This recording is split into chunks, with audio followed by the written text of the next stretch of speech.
Kakayanin kaya? Gamit ang ating Bluetti power station na AC70, magsasaing tayo sa rice cooker na mayroong 550 watts. Try natin kung ilang percent ang mababawas sa power station at ilan pa ang matitira sa kanya pagkatapos nating makapagsaing.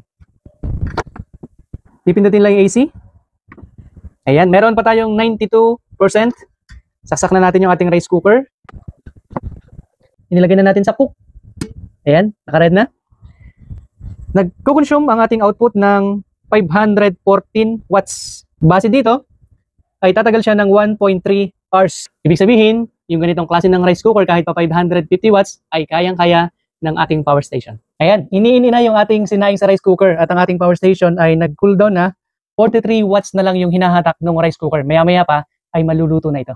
Ito na yung ating sinaing. Pagkalipas ng nasa 15 minutes ay kumulo na siya at after 45 minutes in-ina, ang natira pa natin ay 64%. Kanina, nung isa lang natin ito ay 92%.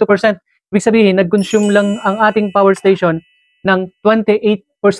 Kaya ngayon, meron pang 9.1 hours na magagamit natin ito sa iba pang mga appliances. Ganon kaganda at katipid itong Bluetti AC70 power station. Nakasaing na tayo. Meron pang 64%, 28% lang na consume natin. Kaya pang magsaing ng 2 beses dito sa ating power station.